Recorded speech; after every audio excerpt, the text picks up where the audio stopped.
Se você voltar no tempo para o final dos anos 70 e começo dos anos 80, uma era dominada por lendas do boxe. Nesse cenário, surge um jamaicano peso pesado, o último homem a derrotar Muhammad Ali, mas apesar de todo o seu sucesso, Trevor Burbeck foi preso, deportado várias vezes e no fim morreu vítima de um cano de ferro com uma pancada na cabeça, desferida pelo próprio sobrinho.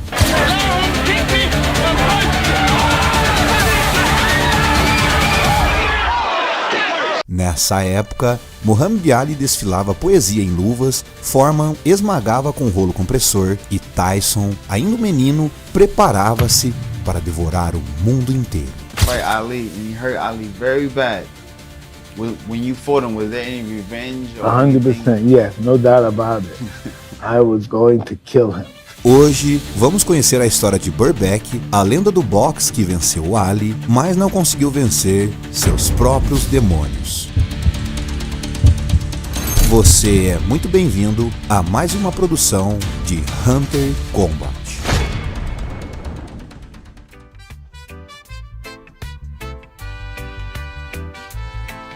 Trevor Burbeck nasceu em Porto Antônio, Jamaica em 1954, terra quente e bonita, mas cheia de luta, e nessa mesma época, a Jamaica se tornava um cenário cultural e também estava se transformando, o ska, por exemplo, um dos primeiros estilos de música que mais tarde evoluiria para o reggae, começou a ganhar popularidade bem na década de 1950.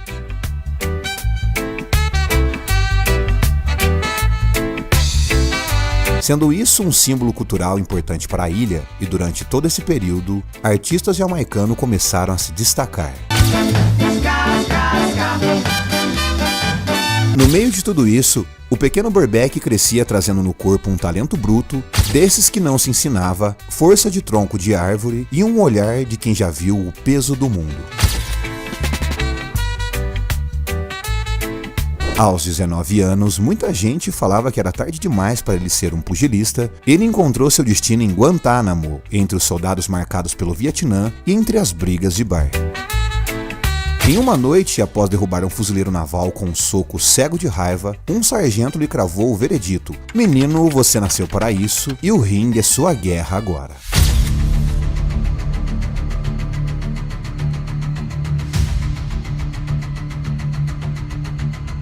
Um estranho no ninho, um jamaicano em território de Marines, ele não era o favorito, mas era o casca-grossa. Ali, entre os sacos de pancadas, rounds de sparrings e o cheiro forte de linimento, Trevor Burbeck começou a se destacar, descobrindo cedo no treinamento que levava jeito e não era pouco. Tinha muita força, resistência e, mais do que tudo, uma presença física intimidadora.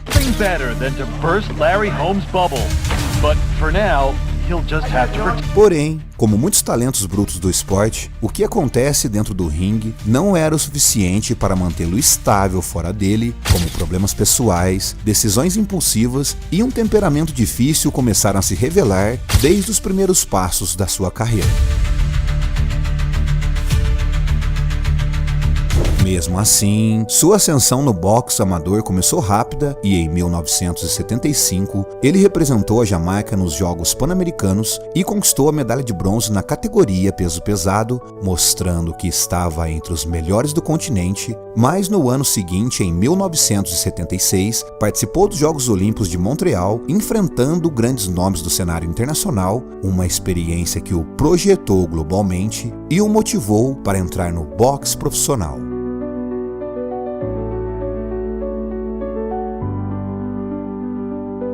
Burbeck estreou como profissional ainda em 1976 e rapidamente acumulou várias vitórias, como por exemplo em sua 17ª luta, ele chocou o mundo ao nocautear John Teach, ex-campeão mundial e medalhista olímpico.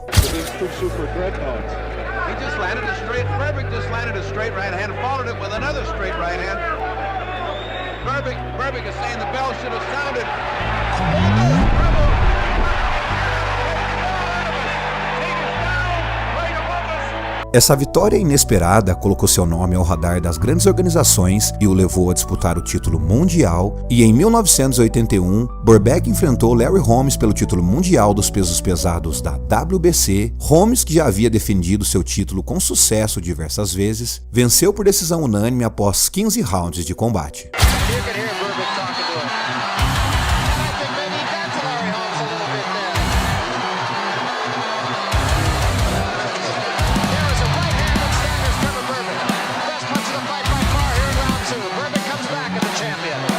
A derrota não tirou Burbeck do mapa, mas ele acentuou uma rivalidade silenciosa entre os dois, marcada por ressentimentos que duraram anos. Apesar da derrota, Burbeck seguiu relevante. Seu estilo agressivo, força física e a sua capacidade de suportar punição o mantinham em alto nível. Foi então que no mesmo ano recebeu a chance de entrar para a história para enfrentar nada menos que Muhammad Ali, e essa seria a última luta da carreira do maior nome do boxe.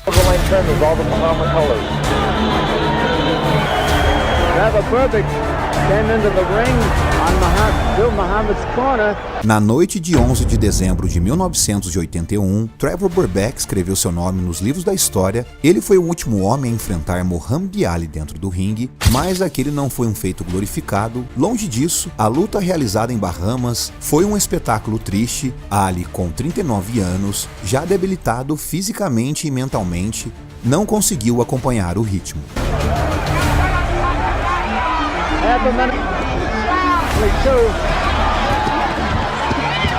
Burbeck really locked in the body. Double Burbeck in the red. I mean, concentrated on the body. He's got to get up. Burbeck is mad. He's saying, why Ali? Ali was a... Burbeck venceu por decisão unânime em 10 rounds, mas a sensação ao final não foi de vitória gloriosa, e sim de uma despedida amarga dos tempos lendários de Muhammad Ali, dominado durante 10 rounds, em uma luta que marcou o fim da carreira de Ali de maneira melancólica. Se você é um fã do boxe clássico de Muhammad Ali, talvez essa seja uma das lutas a se ver por último, ou apenas como um registro ou fim de uma era de ouro do boxe.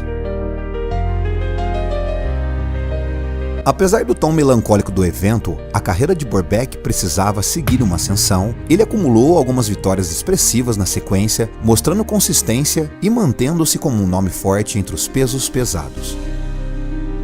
A tão aguardada chance pelo título mundial veio em 22 de março de 1986 contra Pinklon Thomas, então campeão da WBC. Naquela noite, Burbeck mostrou foco e agressividade, lutou com muita urgência de quem sabia que aquele momento talvez nunca mais voltasse, e então mostrou o poder do boxe jamaicano.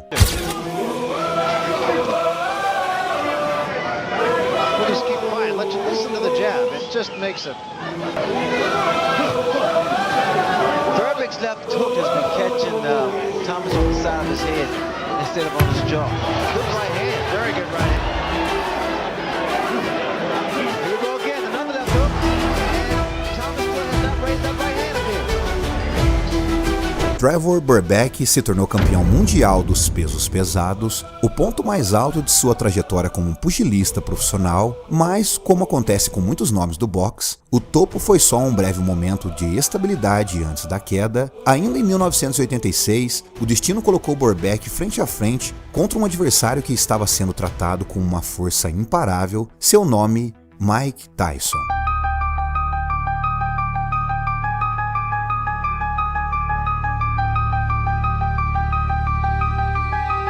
Então, o pequeno Mike, com apenas 20 anos de idade, acumulando nocautes brutais e uma áurea de invencibilidade crescente, a luta aconteceu em 22 de novembro de 1986 e o resultado foi devastador. Both wearing black, Burbeck with the high black stockings. Another good left hand by Tyson. And a right behind it, and Burbeck is rocked. Burbeck in trouble here.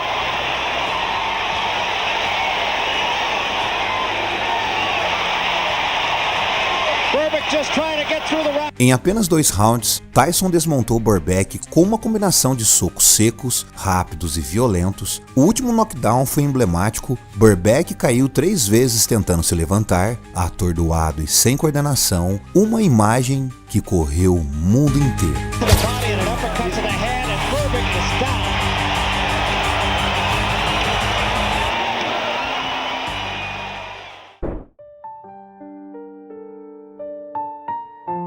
O brilho se apagou rápido e o resto de sua vida seria marcado por instabilidades, controvérsias e um fim trágico que contrastava com a grandeza dos nomes com quem dividiu o ringue.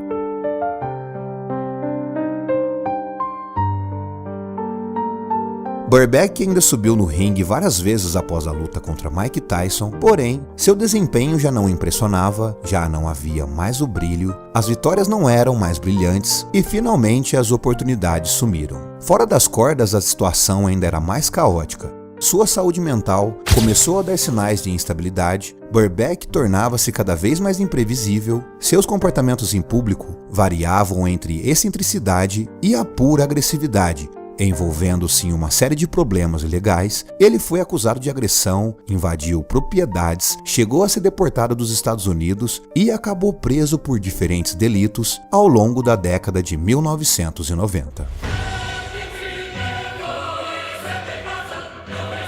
Era 1997, mais de 10 anos havia se passado desde o confronto entre Trevor Berbick versus Larry Holmes pelo título mundial. A rivalidade entre os dois, embora silenciosa por anos, nunca morreu, estava ali latente esperando uma faísca. Larry Holmes, que também já havia sido nocauteado por Mike Tyson em 1988, comemorava discretamente uma vitória de retorno em uma coletiva de imprensa. O ambiente era leve e sem tensão, até que Berbick surgiu repentinamente. Berbick invadiu o local gritando, visivelmente fora de controle, começou a lançar acusações pesadas contra Holmes, alegando que ele estava arruinando sua reputação, que havia interferido em sua vida pessoal, até que seu ex-rival tinha sido o responsável por arruinar seu casamento. As câmeras capturaram tudo essa discussão, e isso virou um empurra-purra, mais tarde virou uma pancadaria.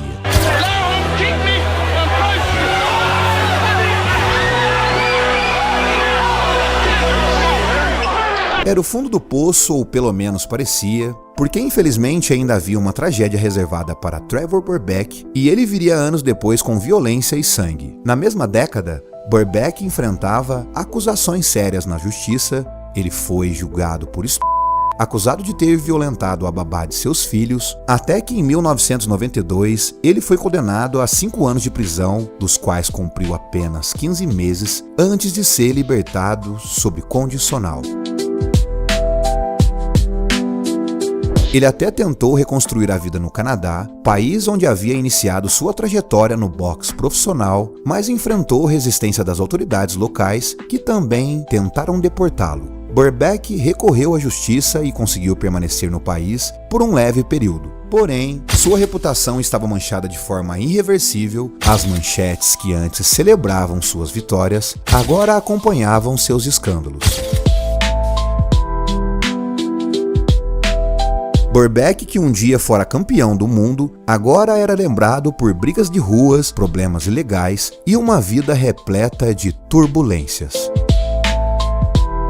A condenação por foi sem dúvida o ponto mais baixo da trajetória de Trevor Berbick, porém, isso estava longe de ser seu único declínio. A ficha de transgressões era longa e alarmante, revelando um padrão de comportamento cada vez mais instável. Antes mesmo do julgamento, Berbick já havia sido preso por agredir fisicamente um homem que ele acreditava estar tendo um caso com sua esposa, e essa violência destruiu totalmente seu casamento. Sua esposa o deixou tempos depois desse episódio. Porém, como tudo na vida, todo valentão um dia encontra o seu, ainda assim de forma quase trágica, continuou lutando, entrava em ringues pequenos e em eventos obscuros, com pouco público e pouca glória. Talvez no fundo o ringue fosse o último lugar onde ele encontrava sua própria essência. Lá entre as cordas e o sino, ele ainda se sentia alguém, um resquício do que ele foi um dia, um lutador tentando sobreviver à própria história. Até que um dia ele não pôde mais. Um exame médico revelou um coágulo no cérebro, fim de carreira, fim de personagem. O homem foi forçado a pendurar as luvas, mas a fúria dentro dele, essa não descansou. Foi lá em uma noite abafada de 2006 que tudo terminou. Espancado até a golpes brutais na cabeça, desferidos com um cano de chumbo, o assassino, seu próprio sobrinho. O motivo, uma briga por terras e um pedaço de chão. Talvez essa fosse a única forma que sua história poderia ter, ou talvez o destino tivesse traçado esse final. Talvez, no fim, o verdadeiro aplauso não seja nos títulos nem nos nocautes, mas na lembrança de que até os campeões carregam cicatrizes e que cada vida, por mais turbulenta que seja, pode servir para a gente como uma eterna lição. Se você gostou dessa história, deixa seu like e sugiro o que você gostaria de ver aqui na Hunter Combat. Um abraço.